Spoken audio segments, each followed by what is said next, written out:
the nursery is tricky indeed, and it's taken years to learn by trial and error. Row upon row of perlemoen. Isn't it sad to think that we don't have this kind of perlemoen wild in the ocean, thanks to poaching? But thanks to farms like this, we're able to maintain the gene pool for a market value.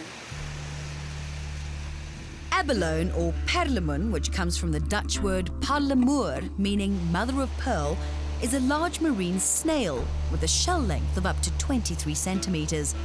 It takes a good decade to mature, so perlemoen farming is a very time-consuming, lengthy business. Christo, this is incredible. It's a huge nursery. Tell us about the spawning of the perlemoen. We have 2 sets of animals that we keep. The females are kept apart from the males. And every 2 weeks, we induce the females to release the eggs, and the same with the males to release their sperm. And then those two are literally in a bucket mixed together, and life starts right there. This is what I'm really interested in. It seems like it's a bubbling cauldron of really good quality water. But inside is something called a plate. Can we take one out and show the audience what's on it? These are called settlement plates, and this is where the abalone will settle on. And on the plates, the diatoms are growing. There you can see the abalone. They're very tiny white spots, and they're starting to eat the diatoms. So if you look at the plates, you can see where they've eaten quite a lot. Of course, those white spots are tiny. I mean, it's literally just millimeters in size. Well, these are already about a month old. Really? So it's quite a delicate process to get them to market size. But even just to get them big enough to go onto the farm takes us 7 months. So that's clearly one of the contributing factors as to why perlemoen are so highly endangered in our oceans, because their life cycle takes so long for them to reach maturity. What age do they reach maturity? I'd say anywhere between 7 and 12 years. It's amazing to think that these minuscule hatchlings grow into large mollusks. I'm surrounded by millions of tiny perlemoen in this nursery. Christo, you've got something special to show us. What is it? These are the animals in our nursery. And once they've come off the plates, they live under these hats. Because their eyes have developed and they're light sensitive, so they prefer to sit in the dark. Every precaution is taken to ensure the utmost care with the maturing perlemoen. And while the perlemoen take their time growing slowly in the dark, the self-sustaining farm is a constant buzz of activity, growing ulva to feed the perlemoen, monitoring water and procedures. It's a tight-knit, well-coordinated, interwoven community of plants, animals, people and machinery. Well, if it's good enough for perlemoen, it's good enough for me. Tastes like quite a chewy, slightly bitter lettuce. What I'm eating is ulva, and this is because 30 tons of kelp are delivered here per week. But perlemoen really like a varied diet, so ulva is grown on the premises as an alternative. And this factors into something else very important. Christo, it creates all kinds of different colors in the animal. Talk us through that. As you can see, they've got beautiful colors on their shells, almost zebra stripes. And why that is the different types of feed that we give them. They make a different color shell for each different type of feed that they get. The blue shell is where they eat an artificial feed, and the brown in the middle is where they started off on the plates.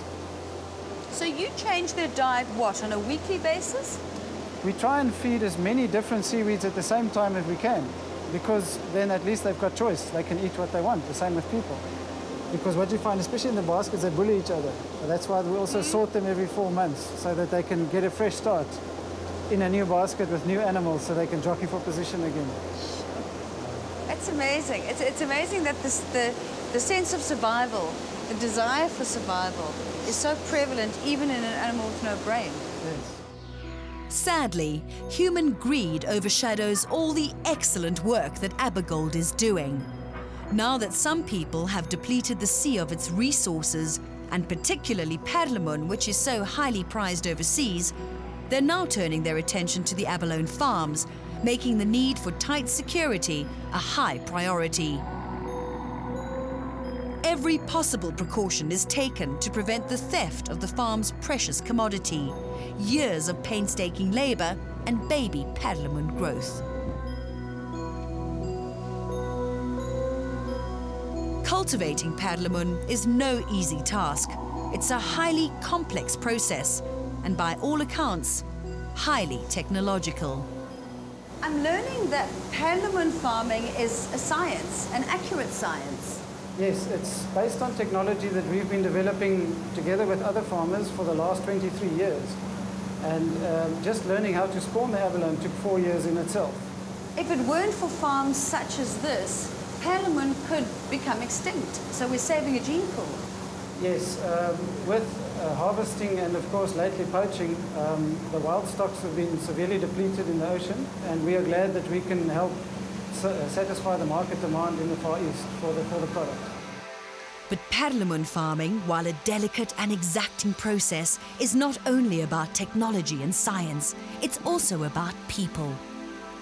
Beauty Mgodana is one of the local community members who's been positively uplifted by the commercial venture. Beauty, how has the paddlemon farm benefited your life? Ooh, the paddlemon farming changed a lot in my life because it was my first job since I came from school. Now, Christo tells me that you started out as a labourer. Yeah. And you moved up to the ranks of management. Yeah, I was a labourer, I think for 3 years. Then I moved to the second in charge. Then from there I became the manager. And the paddlemon are such interesting animals, aren't they? Yeah, and they are so sensitive. When you handle them, you must make sure you handle them like you handle your baby. Because if the shell is broken, that shell is going to be damaged for the rest of that paddlemon's life. What I found interesting was that I didn't realize that it had a heart, a liver, kidneys. Yeah. It's a fully functional animal. Yeah, they have got the heart like human being also. And the feet, but you can't see their feet, but there's feet. So when you handle them, you must make sure you use the scraper, but with that scraper, you mustn't cut those tiny little feet of them. From the freedom of the ocean, where gracious kelp forests sway languidly in the current, to the high-impact intensity and concrete tanks of a commercial paddlemon farm, where that same kelp is a life source for millions of slow-growing mollusks, our journey of learning comes to an end. Perhaps this is a new circle of life that's necessary to save a species from extinction, whilst satisfying human demands. Beyond that, it's the story of communities who deeply respect the resources they have and choose to work together to ensure these precious commodities remain sustainable into the future.